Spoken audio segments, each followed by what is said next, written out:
the mobility of air exchange in and out. Then you have gynecoid fat, the peripheral fat in the buttocks, hips, and lower extremities, and those are your pear-shaped females. There are a variety of comorbidities that coexist with the obese patient. So we have heart disease, heart failure, hypertension, whether it be systemic hypertension or in long-standing obese patients, pulmonary hypertension. There's increased risk of dysrhythmias, and people who are overweight have increased risks of coagulopathies. If we just look at cardiovascular disease, there are a variety of factors that coexist in the obese. So you can definitely have coronary artery disease. They may have some dysrhythmias. They are at an increased risk for sudden cardiac death. Certainly, they're hypertensive. And then with long-standing obesity, we have structural changes in the heart that's going to affect how well that heart is going to function. And these patients also have an increased risk of stroke. Well, why is this? Well, when you get obese, you have increased lipids, and you end up having an increased risk of diabetes, the metabolic syndrome, and sleep apnea. And all of those, when they're long-standing, have comorbidities that increase your risk of surgery and increase your risk for an anesthetic. Fat is also an inflammatory process, so you have mediators being released that are going to damage your vascular endothelium. It's going to accelerate plaque formation in the vessels, and it's going to affect blood pressure control. And the overall effect of obesity is that it increases the metabolic demand on the cardiovascular system. These individuals have an increased blood volume, so they get increased blood flow back to the heart, so their preload is increased. Well, preload increases are great in a non-obese individual, because if I get more blood back to the heart, I stretch the heart more, the heart contracts better, I increase my cardiac output, I'm able to get good flow of blood to all my organs. It's long-standing increases in preload that end up causing problems. And then fat also causes a decrease in your systemic vascular resistance, which initially is great because it's easier to pump blood out of the heart. It takes less work. But long term, that also becomes a problem. So long-standing obesity, what happens is all this increased blood flow to the heart ends up causing the ventricles to become overdilated. They become stiff, they become non-compliant. And you develop dysfunction not only in the ventricles, but in the atria, and you can get a degeneration into developing right-sided failure. You have pre-existing left-sided failure. You develop heart failure, and then you get what's called obesity cardiomyopathy. And this increase in obesity cardiomyopathy happens whenever you have patients with long-standing obesity with BMIs over 40 and a history of obesity for 10 years or more. Pulmonary hypertension also develops because once the heart starts to fail on the left side, you get an increase in blood flow back to the right side of the heart, and you're going to get dilated right ventricles, dilated right atria, and with the increased blood flow and the fact that you can't pump it as well, you develop pulmonary hypertension. And the pulmonary hypertension also develops as a result of long-standing sleep apnea, the emboli that are formed due to the prothrombotic state of obesity. And this is one of the reasons why in a long-standing obese patient, even for office surgery, you really should consider getting a 12-lead EKG on these people. Because you can look at the 12-lead and you're going to get an idea of whether the patient has hypertrophic heart disease. Do they have a dysrhythmia? Do they have any type of conduction defects? And I included this in your handout because it basically shows you all the different stress factors that start to work on the left side of the heart, which then degenerate into the right side of the heart, which then result in obesity cardiomyopathy. Now, besides heart failure, long-standing obesity, we have increases in hypertension with the obese.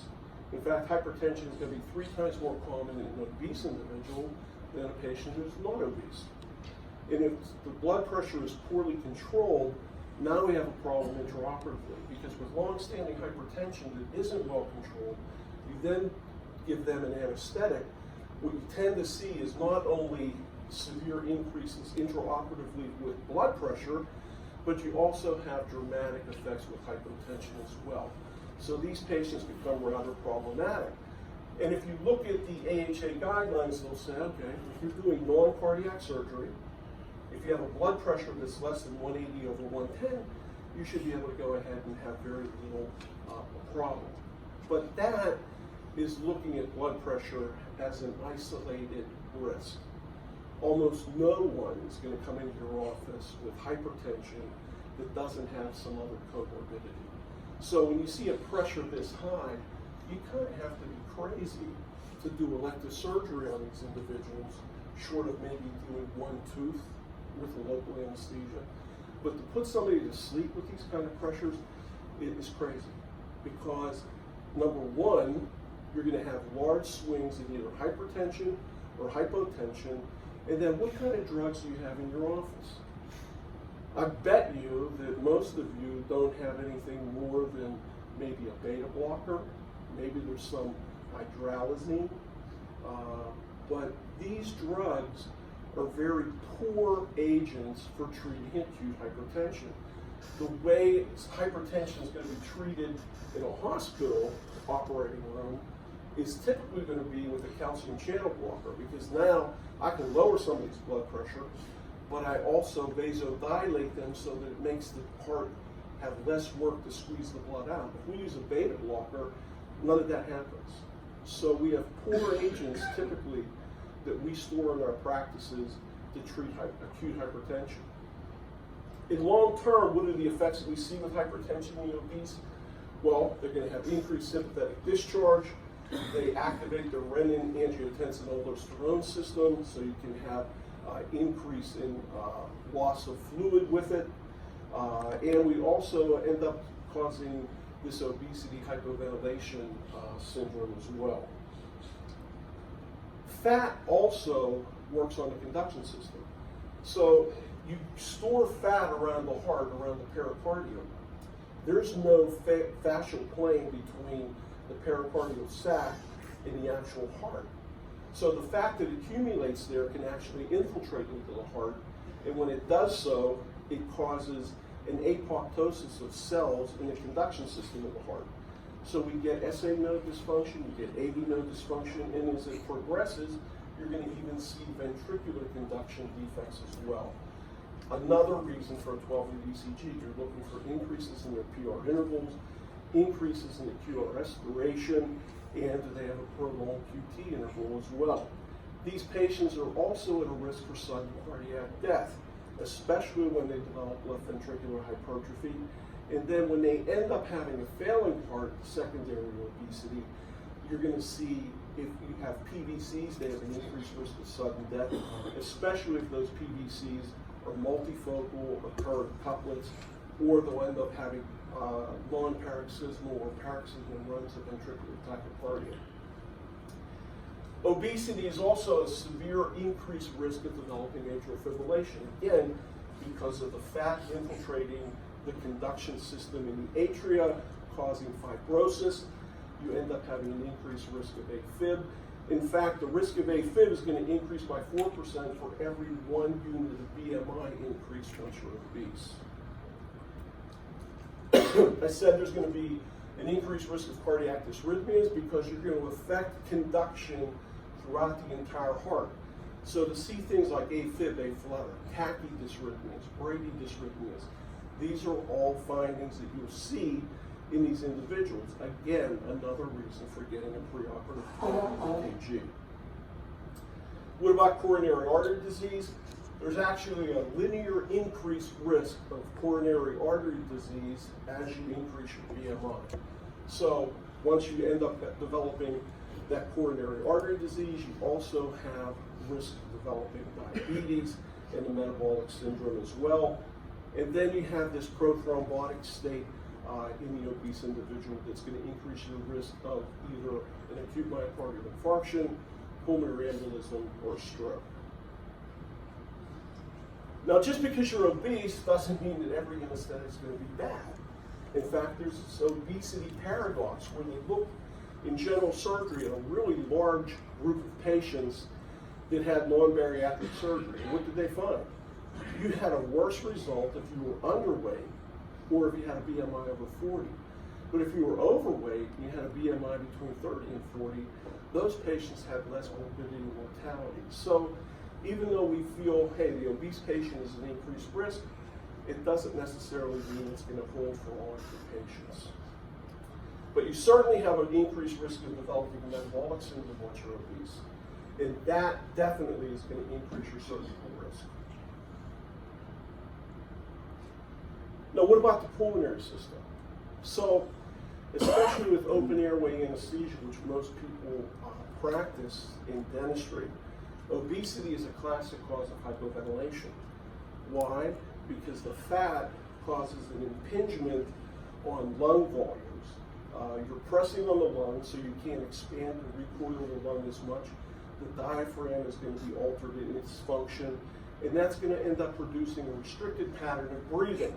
So you're going to have reduced tidal volumes, and to overcome those reduced tidal volumes, those patients are going to have an increased respiratory rate. So if you have a case where you're doing a spontaneously breathing open airway technique, this is a really classic cause of hypoventilation because we get airway obstruction from the fat in the airway, and we also end up hypoventilating. So those patients have increased risk of desaturations during your procedure. Central obesity, you're going to have an increase in massive fat surrounding the lungs. So you're going to obviously have a decrease in your functional residual capacity and a decrease in your expiratory reserve volume. In fact, for every increase of BMI between 20 and 30, you can see your FRC decreased by about 3% and your expiratory residual volume decreased by about 5%. So fat is going to increase your total lung capacity over time. And then just a slide for you to refer back to show you what the different lung volumes, how they're measured. Not only do we have restricted breathing when you're obese, but you end up getting atelectasis. You get small airway collapse because the fat is pressing on that lung. We can't get adequate expansion of our alveoli, and so they start to close down. And then we also see some air trapping in those alveoli as well, and that creates an auto-peak. So now I have a patient that doesn't have a lot of exchange between the alveoli and the blood, but I also have trapped gas, which makes the PEEP go up, which makes exhalation even harder.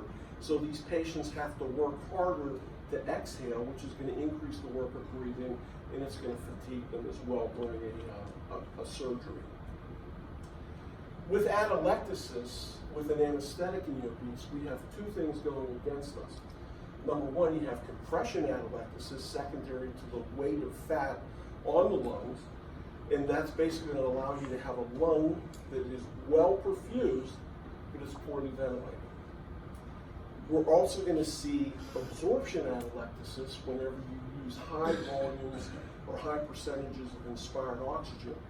Because what happens during an anesthetic, even in a healthy ASA1 lean mass patient, when you have high volumes of oxygen going into those alveolar sacs instead of nitrogen, the oxygen rapidly leaves the alveoli and goes into the blood. Well, if you don't have nitrogen to replace it, what happens is the little airways also collapse. So we have an increase in absorption atelectasis as well as compression atelectasis in the obese. The obese patient also has an increased risk of developing asthma, and typically their asthma is poorly controlled. And if you did PFTs on those patients, usually you're going to see decreases in their FEV1 and their function and their forced vital capacity as well. So overall, the effects on the pulmonary system from obesity is it's harder for you to breathe, so you have an increased work of breathing. You have increased oxygen consumptions, you have increased respiratory rates, you have decreased tidal volumes, and that results in hypoventilation.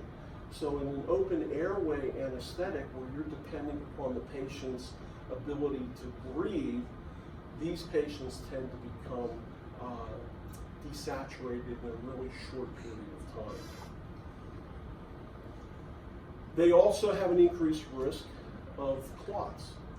So these patients have increased rates of acute myocardial infarction, stroke, and pulmonary embolism.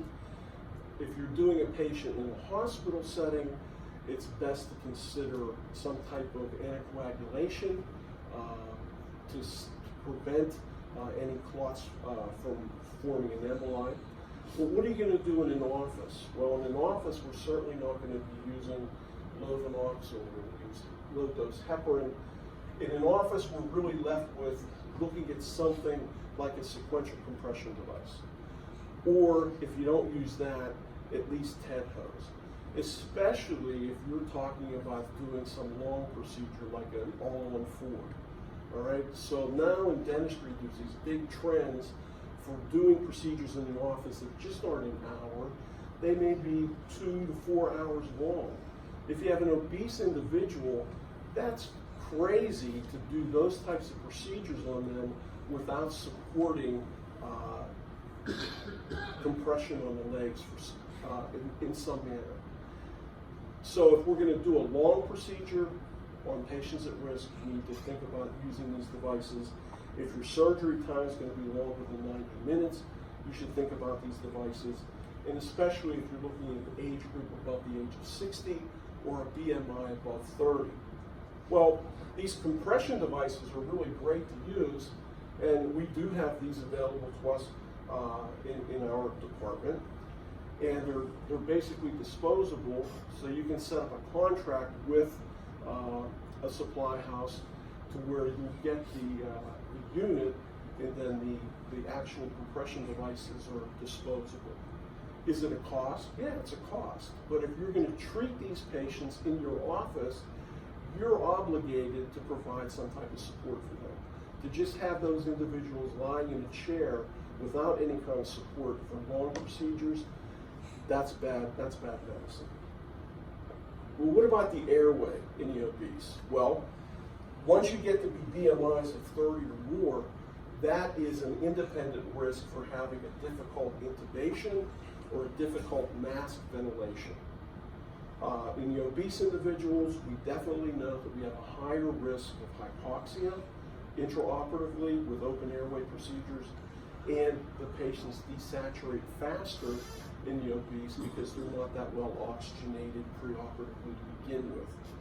So in an obese patient, there's an increased risk of hypoventilation during the anesthetic, even if you do an intubated case. So if you do an intubated case to secure your airway but have the patient spontaneously breathing, they are at risk for hypoventilation as much as somebody that you do with an open airway technique. So if you intubate them in order to prevent hypoventilation, then those patients really should be put on a ventilator. We also get an increased fat deposition in the airways in the obese individuals. So we have increased fat in the lateral pharyngeal walls, the posterior pharyngeal walls, and we have significant amounts of fat being deposited in the tongues. Now, during an inhalation, it doesn't matter for any patient, you end up, when the diaphragm moves, there's actually a tug on the trachea that puts pressure on the pharyngeal walls to maintain them in an open position. So it helps support the airway. As you get fat, you're going to have less of a tracheal tug because your diaphragm doesn't move that much. The fat plus the decrease in the tracheal tug in an open airway technique is going to increase your risk of airway obstruction. We have increased fat deposits in the neck, so it makes a mask fit more difficult. So it's more difficult to, if you have to ventilate that patient, you may need to go to a two-person bag valve mask technique. You need to put more pressure on the mask in order to maintain an airway, and that is going to compress the fat in the neck, which is going to further decrease the size of the lumen, and it increases your airway obstruction. You also get increases in fat in the back.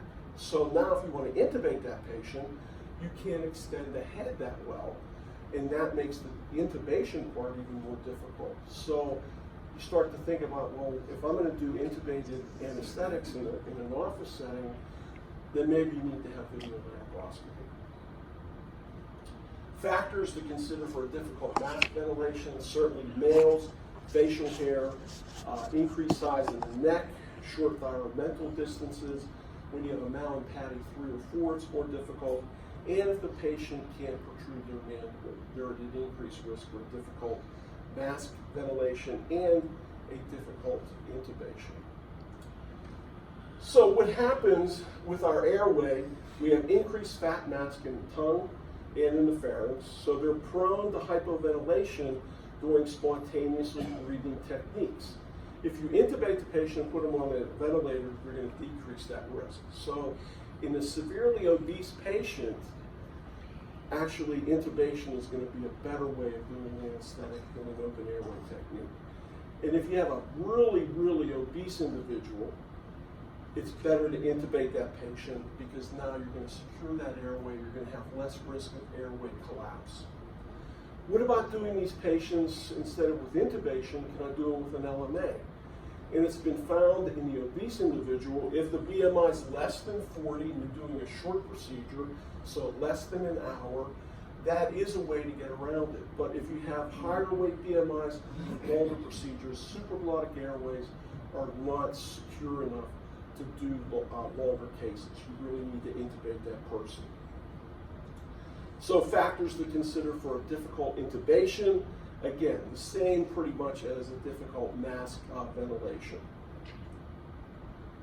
What about general anesthesia in individuals? So we're going to do deep sedation or general anesthesia.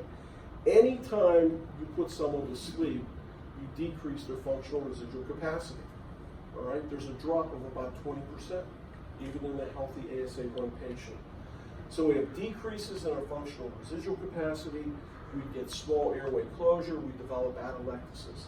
In the healthy patient, non-obese, the atelectasis mostly is from absorption atelectasis, but in the obese patient, the atelectasis, again, is going to be a combination of compression atelectasis and absorption atelectasis as well. So, if you're going to do these procedures and do an intubation, you ought to pre-oxygenate the patient. So how do you pre-oxygenate the patient? Well, if you have a patient in a supine position, what happens is I have a cranial displacement of the diaphragm, and I have compression on the diaphragm as well because of the fat mass.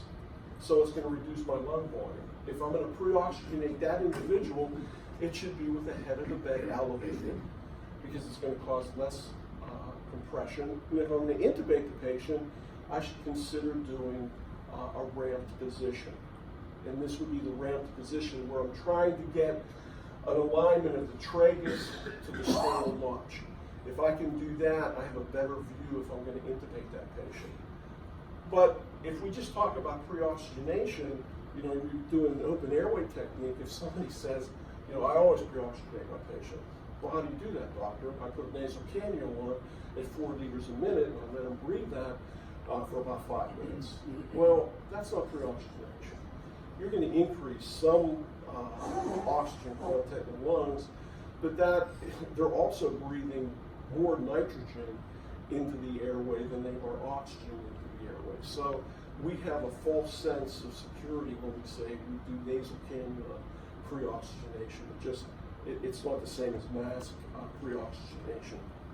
So to truly pre-oxygenate somebody, you have to have a tight-fitting face mask, and you have to use high volumes of oxygen, 10 to 12 liters. In the time period, we'll say, well, how about 3 minutes of this mask technique? Well, that works, but if you're using a true anesthesia machine, it'd be far better for you to look at what is your end tidal oxygen level.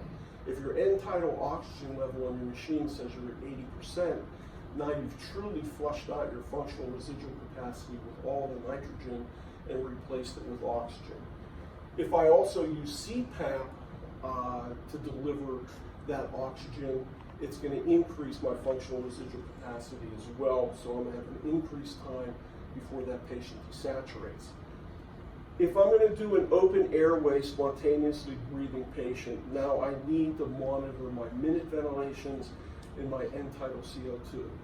So even if you're doing ultra-light, moderate sedation, you need to have a capnograph on these obese individuals. You want to see what their end-tidal CO2 is, because we have to prevent hypoventilation. That's going to place our patient at risk.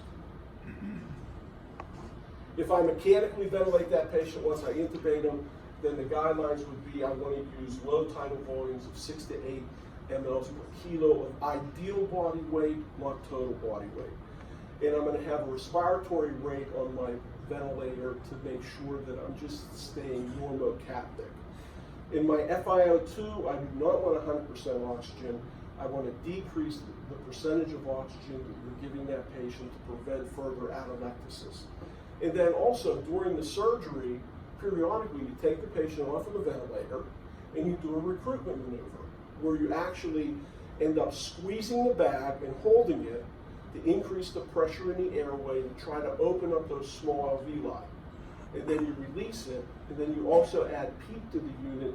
So once I open up those alveoli with my recruitment maneuver, I put PEEP on to keep those airways open. And that's the reason why. The recruitment maneuver basically opens up all my small airways. The PEEP maintains the airways in an open position. So what should I do with my anesthetic agents, especially if I'm doing TIVA anesthesia in the obese? Well, if we look at total body weight, what is total body weight? Total body weight is fat plus lean body mass. In a non-obese individual, your total body weight basically is about 80% lean and 20% fat. And your lean body weight plateaus in an individual with about 100 kilos. After that, you have more of an increase in fat mass than you do with lean body mass. So in an obese individual, the increase in their weight typically is just due to fat. And that becomes a problem. Now, can you calculate lean body weight? Yeah, you have to use these formulas, and so it's easy to use. If you have an obese individual, you need to make these calculations preoperatively to help calculate how much of a drug you're going to give to that individual. Because there are a couple factors that are involved in the obese. Our cardiac output's increased, which means I get a rapid distribution of drugs, and my fat mass is increased, which means I also get more drug that's lipophilic being deposited in my fat, so these drugs are going to hang around for a longer period of time. So with an induction agent, it's based on, we give a bolus of drug to get to the central compartment. We get to the central compartment, the brain, we're going to swamp the brain with drug.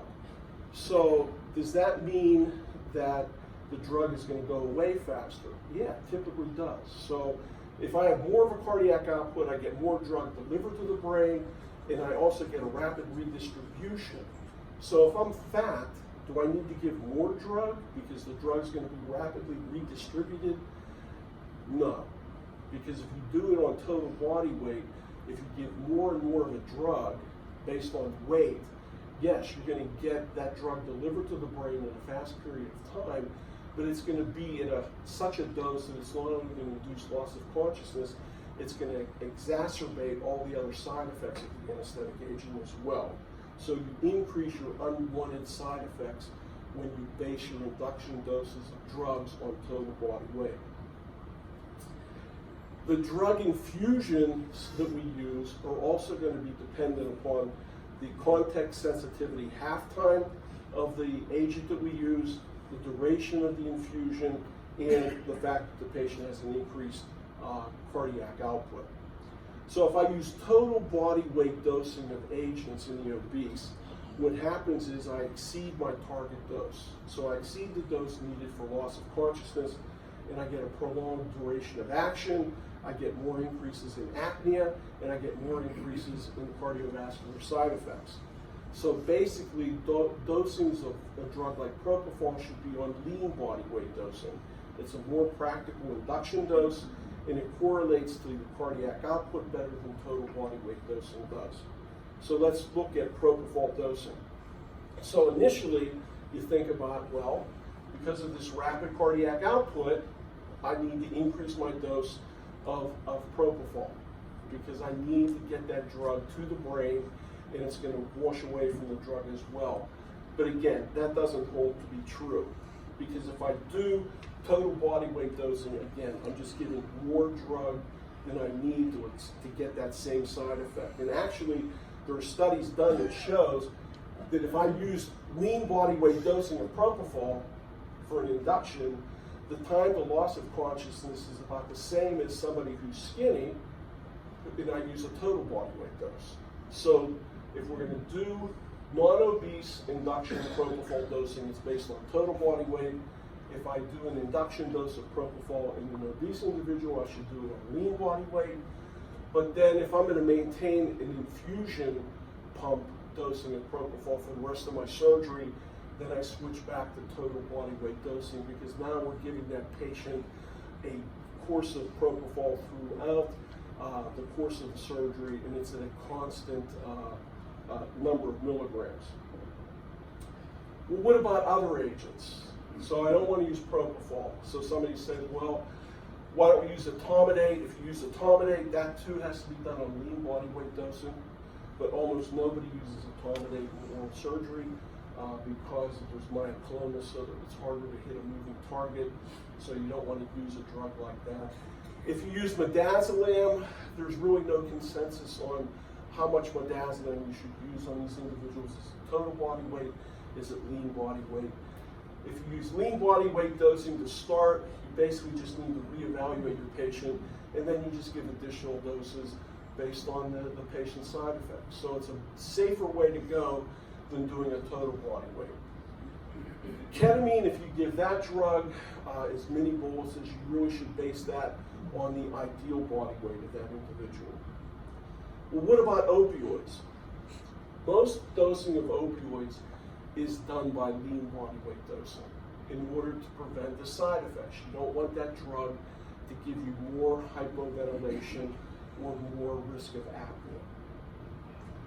So if I look at fentanyl, if I'm doing a non-obese patient, fentanyl basically is given anywhere from 0 to 2 mics per kilo. And you do that basically as a loading dose. The other thing with fentanyl, do you think you can titrate fentanyl? When you give your fentanyl, do you give it and you wait for some kind of reaction from the patient to see if they feel that the drug's working? No, fentanyl is a drug you can't titrate. It's not like morphine, it's not like Demerol. You know, if you give somebody a little bit of Demerol, you get to see, yeah, they feel great. Hey, well, it's pretty good. If you give them IV fentanyl, they really don't tell you that they feel high, don't feel much different. It's a drug that you just base on weight. Okay, so you're not looking for some kind of side effect. You can steal You're stimulation. Do that on non-obese individuals at total body weight dosing. And if I'm going to have an obese individual and I'm just going to use a single dose of fentanyl preoperatively or pre-induction, that should be based on lean body weight to avoid side effects. Okay, so the side effects you're trying to prevent are airway obstruction, respiratory depression, apnea, hypotension, and delayed recovery. And in the obese patient with fentanyl, you really ought to be looking at giving a loading dose up front. And if you're doing a procedure that's less than an hour, you really shouldn't be thinking about doing additional fentanyl bolus dosing, because that drug is going to hang around for a long period of time. It's kind of contraindicated. Well, what if I wanted to use a drug like sufentanil? And Brian yesterday showed you some of the contact sensitivity half-times with that drug. This drug really initially, you ought to use it on total body weight dosing, and if you're severely obese, then you should dose this drug based on lean body weight dosing. But drugs like sufentanil, drugs like fentanyl given as intermittent bolus dosing in the obese, it's not that good, all right? If you think you need to use an opioid on an obese individual, you really should be looking for remifentanil, because remifentanil is going to be rapid on, it's going to be rapid off. If I give too much of the drug, I can turn the drug off, and within a couple of minutes, the patient's going to be back to his baseline status. You don't see that with fentanyl. You're not going to see that with sufentanil. You're not going to see that with any other opioid. So people think about, well, remifentanil is a pretty expensive drug, but in these patients, it's certainly a far better drug to use than any other opioid. So if I'm going to do a bolus dosing of remifentanil for intubation, it's going to be based on my lean body weight dosing. If I'm doing an open airway deep sedation, then my pumps are set to give this drug based on lean body weight as well. And then I'm looking at having the residents look constantly at the capnograph, because on the capnograph, I'm going to be able to see changes that tell me that I'm giving my patient too much of a drug. The beauty of capnography, and you don't see this in the anesthesia literature, because in the anesthesia literature, everybody's asleep, okay? They're intubated. And if you look at a capnograph, you see these beautiful capnograph waves. You don't see those waves in open airway anesthesia unless the patient's awake. So why do we want to use a capnograph? Well, this machine is great for telling me where my patient is during an open airway anesthetic technique. So if we start the case and we start to give a little bit of Versed, a little bit of ketamine, whatever, you typically see a sort of a normal capnograph wave. But when you start to see that capnograph wave go from where you can identify phase 1, phase 2, phase 3, and phase 0, you start to see these waves that look more like a rounded off wave, like say a T wave. That tells you one of two things. Either the patient has some type of airway obstruction, so you can adjust the patient's airway, or you've given the patient too much drug. And the reason for that is what's called hypopneic hypoventilation. So with hypopneic hypoventilation, what happens is, on a capnograph wave, you get low readings of CO2, and your waveform starts to lose its integrity. It's just a nice little symmetrical wave that has a decreased amplitude and a decreased width. Why? Because now I'm just sampling a very small portion of the airway, of the lung that's actually ventilated. And so when you see that, and you look at the capnograph number now is like in the 20s. Those two things, a low number plus those rounded off waves, means that you've given too much of an anesthetic drug and you need to back off. So you either stop giving your infusion or you don't give any more additional bolus dosing until you start to see those waves improve. So with opioids, basically we're going to do all opioids based on lean body weight. Some literature will tell you maybe ideal body weight, but that's still, no one is telling you to use total body weight dosing for an opioid. Most practitioners are using lean body weight. If you wanted to go to ideal body weight, you could, but if you use ideal body weight, you might need to repeat your dosing more frequently because they're not getting enough. What about if I use a volatile gas? Because your fat doesn't mean anything? Not really, okay? Basically, your recovery time is going to be about the same whether you use an inhalation agent on somebody who's thin or on somebody who's fat. What if I have to paralyze a patient? If I have to paralyze a patient, almost always we're going to use lean body weight dosing. Succinylcholine is the exception. You're going to use total body weight dosing. One of two reasons. Number one, succinylcholine right now, the manufacturing of it is really poor. And so you can have a vial of succinylcholine, if you have 100 milligrams of it to intubate a patient, they may be completely paralyzed. On some vials you open up, you give 100 milligrams, you'll look, the cords are still closed. The manufacturing on this drug is pretty slipshod. So you're going to base it on total body weight dosing. What about those people that say, okay, I'm going to use rocuronium in case I have to intubate somebody or treat a laryngospasm. There you should use lean body weight or ideal body weight dosing on those individuals. Neostigmine for reversal, that's going to be based on total body weight.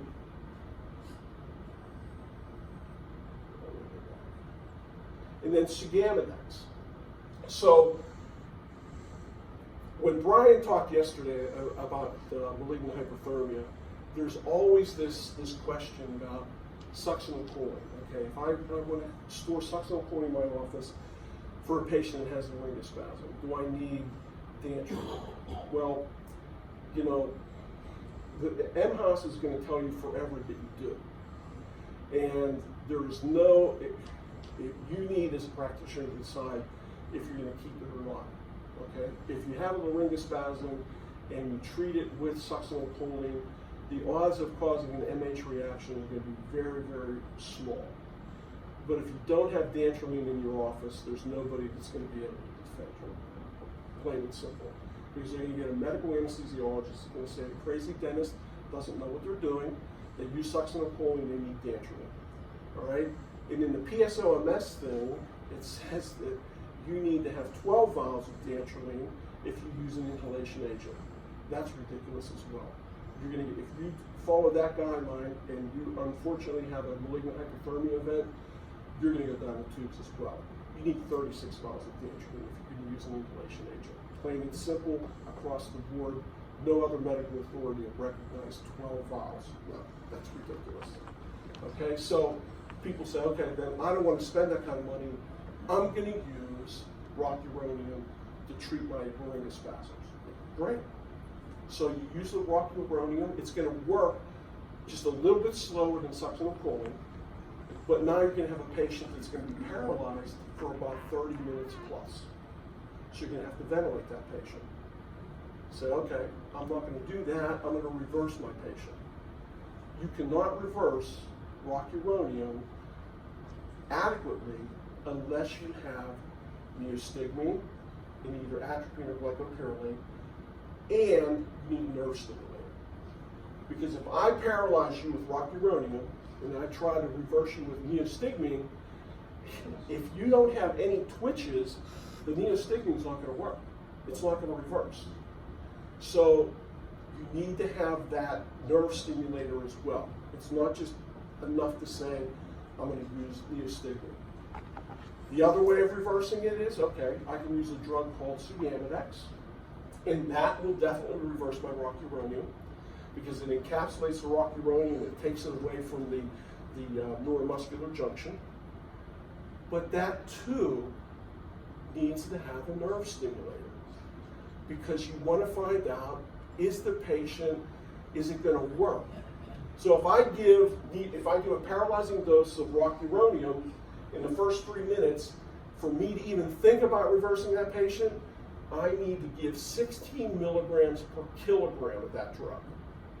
If I have a nerve stimulator and I start to see 1 or 2 twitches, I can go to 4 milligrams per kilogram. If I see more than 2 twitches, I can reverse them with 2 milligrams per kilogram. But the nerve stimulator is going to tell me if I'm able to reverse that patient. So if you don't want to use succinyl choline and have Dantrolene present, you can use these other drugs, but you better have a nerve stimulator because the worst thing in the world to happen is that you end up letting that patient go home, and then later on, once they're in the car or they get home, they have difficulty in breathing. Why? Because there's still some neuromuscular blocking agent on board, and if you had somebody who's taking an opioid for your postoperative pain and they still have some of the anesthetic drugs on board, now you have a real problem. So you can do these kinds of things, but you have to do them appropriately. So basically, neuromuscular blocking agents are going to be based on lean body weight for the most part, except for succinyl choline and except for Sugammadex. So what am I going to do with these obese patients? Well, we definitely know that ambulatory surgery in any patient is a pretty low-risk procedure, especially if you're non-obese. You have less than a 1% risk of cardiac problems with doing anesthesia in your office. Obesity isn't a solitary disease. Almost every obese patient is going to have comorbidities. And obesity plus those comorbidities increase your risk of having a bad event during your surgery. In patients that are severely obese, BMIs of 40 or more, they can actually have a cardiomyopathy in the absence of any other signs of cardiac disease. So that makes those patients high risk. Obesity is a risk factor in ambulatory surgery. By itself, it's going to increase your risk of perioperative complications and unanticipated admissions to a hospital. So the first step in evaluating these patients in your office is, number one, assess their functional capacity. We want to know what their metabolic equivalents are. If we cannot assess metabolic equivalents, or you assess them and you find out that they're less than 4, then that patient is going to need to have a medical consult, because they are we can't really assess how well they're going to function during an anesthetic. They need to be referred out. One of the first tests that they're going to do on that individual with limited functional capacity is obtain a 12-lead EKG, because we're looking for signs of left ventricular hypertrophy, right ventricular hypertrophy. We can also get an idea if the patient has pulmonary hypertension, because there will be right axis deviation and a right bundle branch block. We're looking for cardiac conduction defects in this as well. If there's positive findings on that 12-lead ECG, again, you cannot proceed to surgery unless that patient gets a workup by their physician. And if they have more than 3 risk factors for coronary artery disease, part of that workup is probably going to include exercise stress testing or echocardiography. So you can't clear those patients by yourself. They need to be worked on. And this is basically a summary of what you do in terms of working these individuals up. And again, the first step is going to be a 12-lead ECG, any positive findings, no surgery until that patient is worked up by their cardiologist or their PCP. In addition to that, you want to screen that patient for sleep apnea, because if you're obese, it's very likely that you have sleep apnea as well. And then you want to evaluate that patient's airway to see if you think it's going to be a difficult mask intubation or a mask ventilation. And then your appropriate laboratory values as well. Now, BMI. People make a big deal about this number, all right? Basically, on our anesthesia forms at the school, we don't even have a BMI listing, okay? It just isn't there.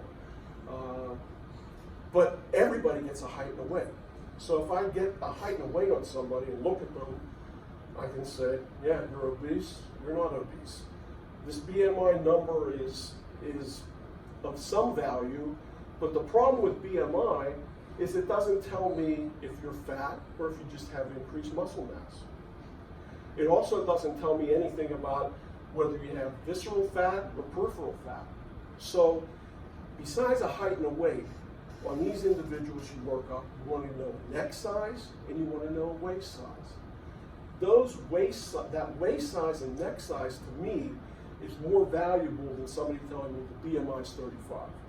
You can get The Rock come in here and you close your eyes and they go, his BMI is 40, and then you look at him and you go, the guy's all muscle, all right? So a BMI number by itself doesn't really have a lot of value as far as I'm concerned. Additional assessments, you want to look at what the length of your surgical procedure is going to be. Am I going to do it with an open airway or am I going to do it with a secured airway? And what's your ability to secure that airway if the patient ends up having an airway compromise? So, there's no data out there in dentistry that says, what do you do with these patients? So if you look at the surgical literature, what people do know is this, that if you have a BMI of 50 or more, you are at a significant risk for ambulatory surgery. So in those patients, I'm thinking about doing local anesthesia only on them, all right? Are these hard and fast rules? No, because we all make judgments based on how we feel that day, what we think that patient can tolerate. So there's no hard and fast rules here. But general guidelines, a BMI of 50, I'm thinking, can I get that patient to the floor? How am I going to lift this patient? So I'm going to do very limited procedures on them. If their BMI is 40 to 50 based on the anesthesia and surgical literature, there's limited data out there. So again, you have to make your own decisions.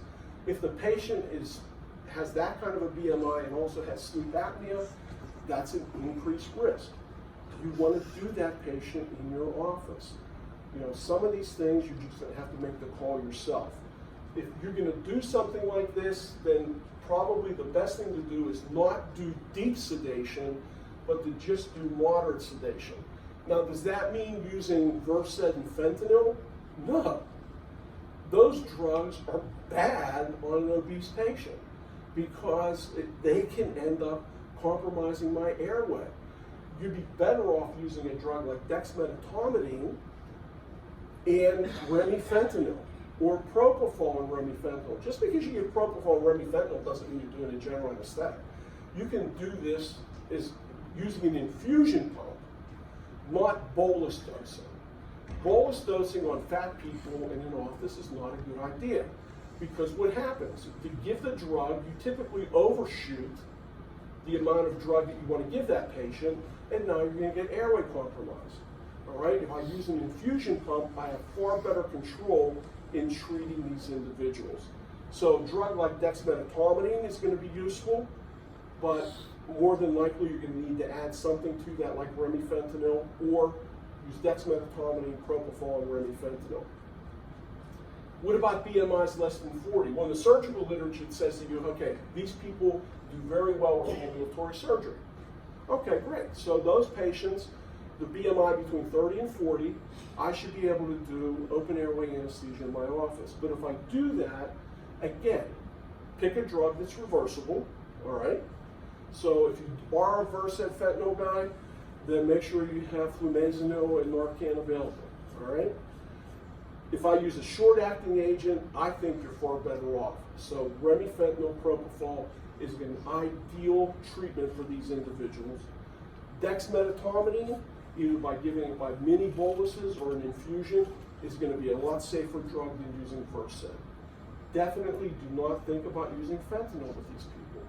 You end up having that drug hang around for a long period of time. Remifentanil is going to be far better off. And then under monitor, somebody needs to be very keen at looking at that capnograph for signs of hypopneic hypoventilation.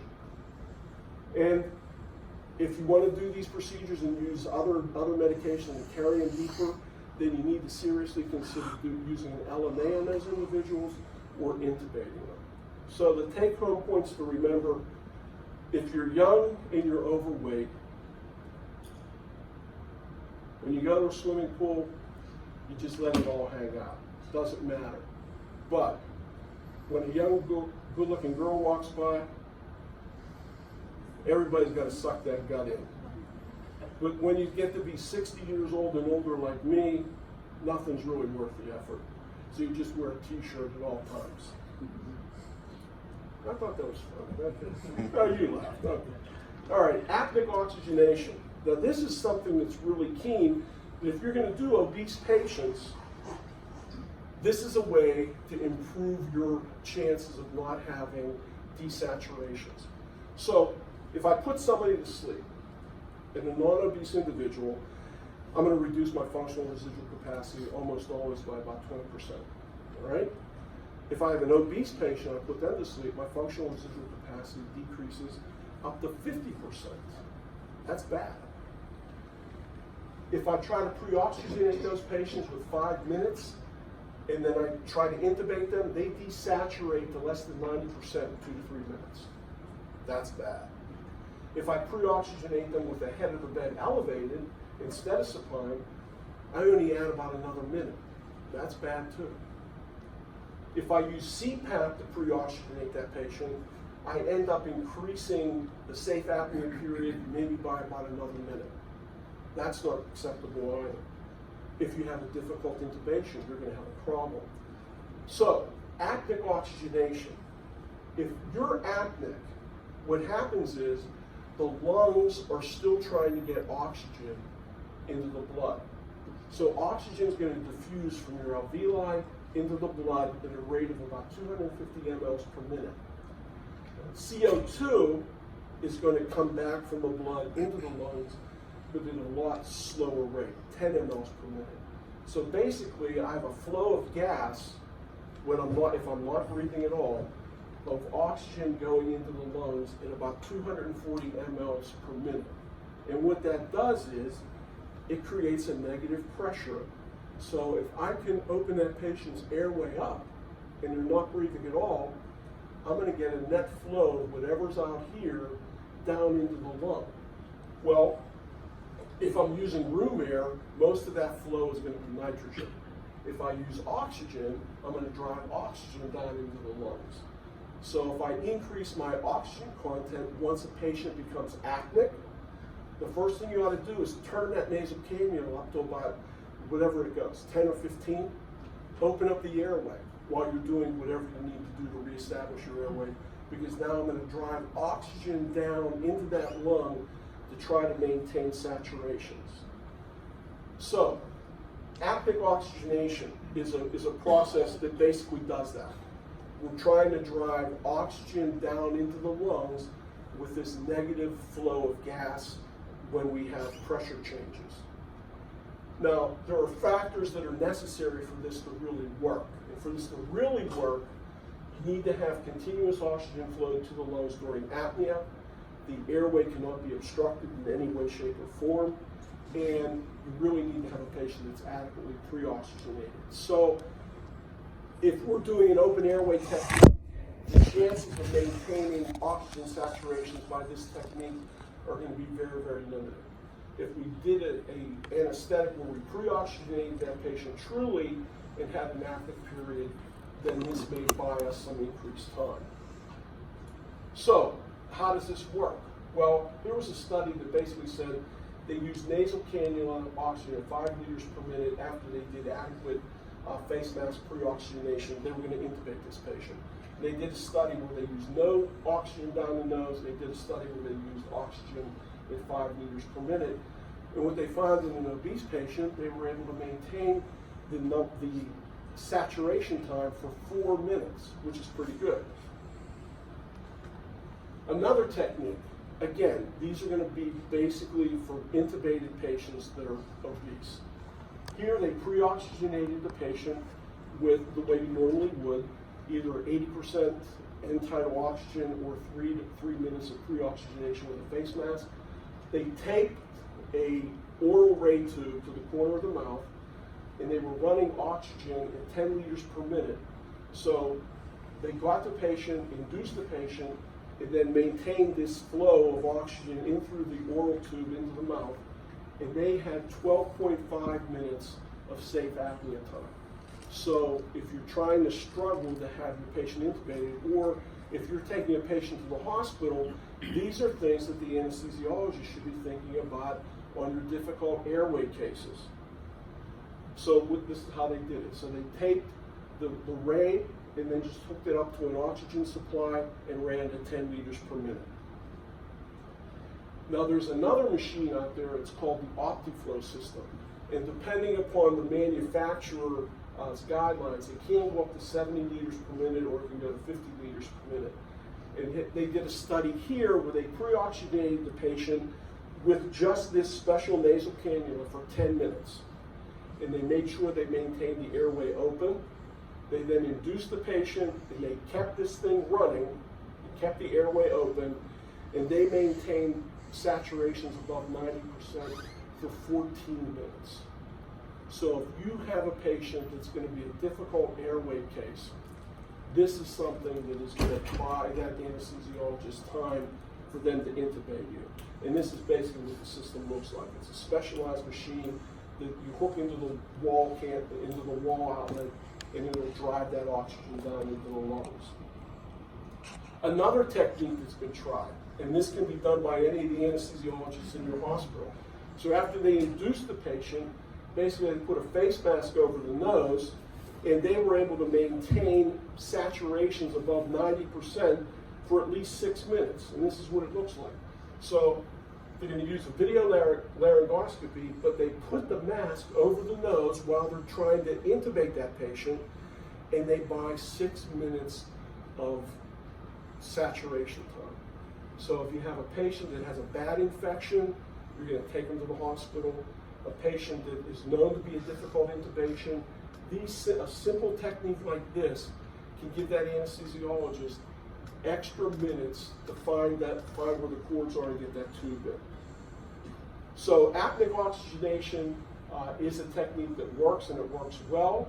The only drawback to it is that with some of the other techniques besides this OptiFlow system, is you're also going to see increases in your CO2, so you can only do it for a limited period of time. Now, other equipment you want to think about in your office. Bobby Campbell has this thing, he says fat feet. So if a patient's fat, he looks for an IV in their feet. I don't know about you, but I'm not sticking anybody's foot to do an IV anesthetic in my office. The worst thing in the world is going to be if somebody comes back to me with a phlebitis, I'm just not doing it. What about intraosseous sticks? Yeah, you can do that too if you have a fat person. I'm not doing that in the office either. If I can't find a vein, I'm not doing the procedure. And I'm not going to the feet, I'm not going to stick the bone. So, in a fat person, how do you find veins? Well, this is a great device, but it's costly. It's about $5,500. And they just came out with a second model of this, where especially in the black population, this color didn't work that well. So now they have a different spectrum that they use, and this highlights the veins extremely well, but it's going to be a costly thing. Like I said, it costs probably, it's under $5,000 now. The price came down, but you know, depending upon your need, this is something, especially in a multi-group practice, this is something that you really should consider. What about blood pressure cuffs? You know, the biggest problem we have is we don't have blood pressure cuffs that fit these individuals. And so your blood pressures, are they going to be accurate or are they going to be inaccurate? If you use standardized cuffs on an obese patient, you're probably going to get a falsely high reading. And so I thought about using these adult long cuffs a long time ago, because I get to wrap it around the arm a few times and I think, oh, this is great. But the bladder size is really no different than an adult standard cuff. So basically, it's no better than an adult standard cuff in an obese individual. So most individuals will go to a thigh cuff for these patients, but look at that. There's no way you're going to get good blood pressure on that. It doesn't fit at all. So there are bariatric blood pressure cuffs that are out there. You can buy them. And basically what they do is they fit over the arm in a cone shape, so it's going to be better adaptive. If you don't want to buy those, what about using a forearm? Well, yeah, but we do that a lot, but the blood pressure is going to be, it's not going to be as accurate as getting it in the arm. If you're going to do a forearm cuff, then you want to make sure that that patient, at least for your first reading, has that arm at the same level as the heart, and then you get a better reading. These bariatric cuffs are out there. You can purchase those, and they're going to be more accurate than trying to use a thigh cuff. What about your operating chair? All right, can you put your patient back and not have the chair fall over? Okay, that's a key. You know, do you even want to do local anesthesia on somebody where you can't move your chair? I mean, we do it at the school. I mean, I've done it in my office.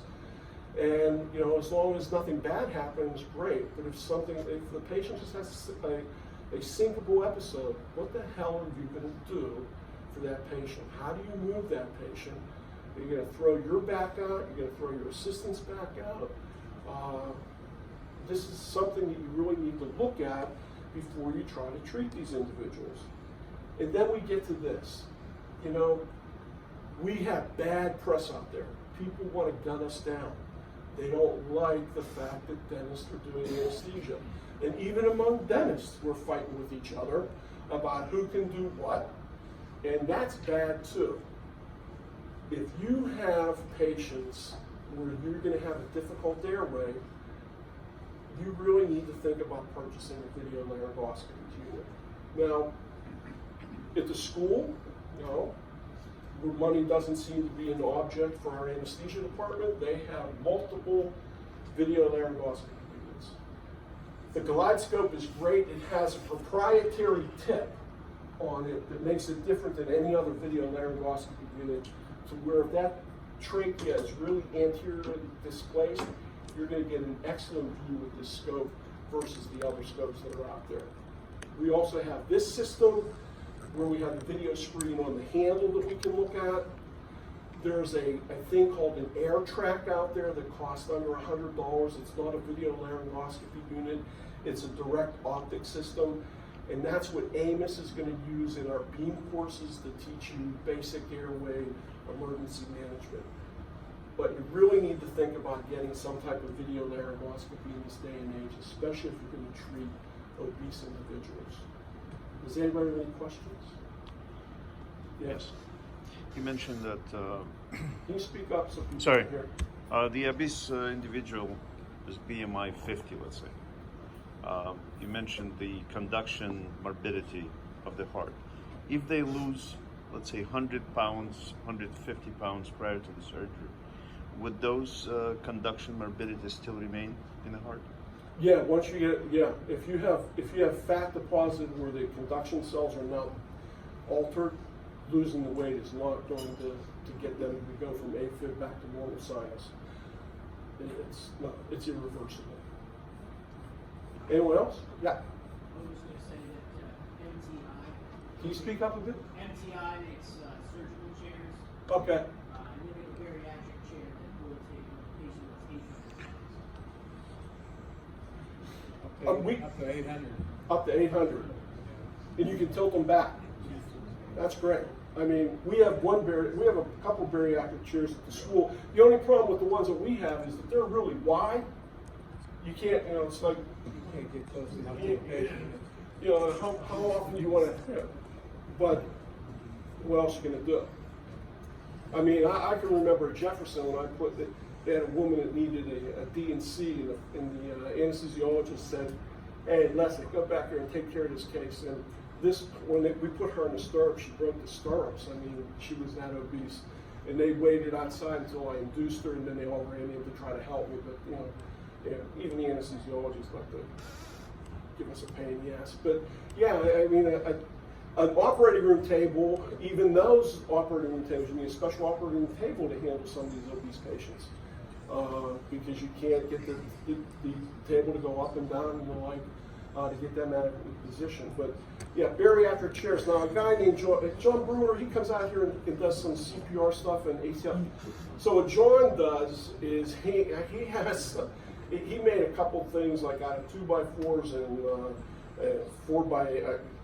He put a brace so that you can take the chair back and you can slide this under. So that's something you can consider too.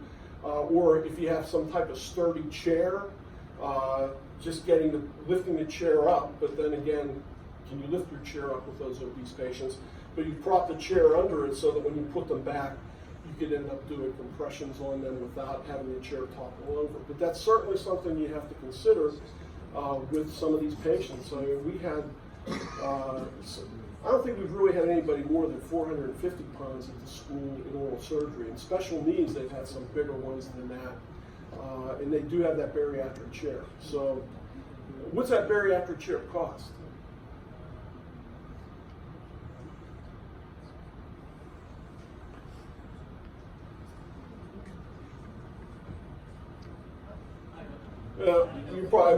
You're looking at some serious money.